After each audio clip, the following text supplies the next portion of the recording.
சென்னை ராயபுரம் சட்டமன்ற தொகுதியில் அதிமுக வேட்பாளரும் முன்னாள் அமைச்சருமான ஜெயக்குமார் தீவிர வாக்கு சேகரிப்பில் ஈடுபட்டார். மீனாட்சி அம்மன் பேட்டை உள்ளிட்ட பகுதிகளில் வீதி வீதியாக சென்று பொதுமக்களை சந்தித்து ஆதரவு கோரினார்.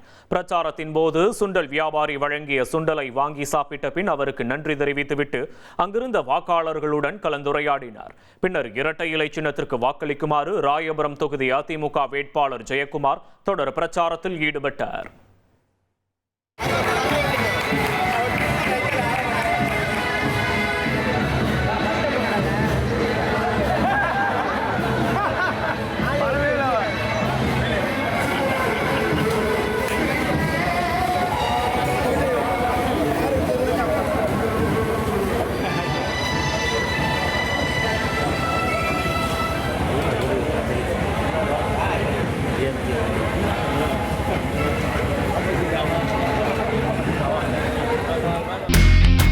இனி செல்லும் இடமெல்லாம் செய்தி. தந்தி டிவியின் வாட்ஸ்அப் சேனலை ஃபாலோ பண்ணினா செல்லருக்கும் இடமெல்லாம் செய்தி. இதோ QR கோட் இப்பவே ஸ்கேன் பண்ணுங்க, ஃபாலோ பண்ணுங்க.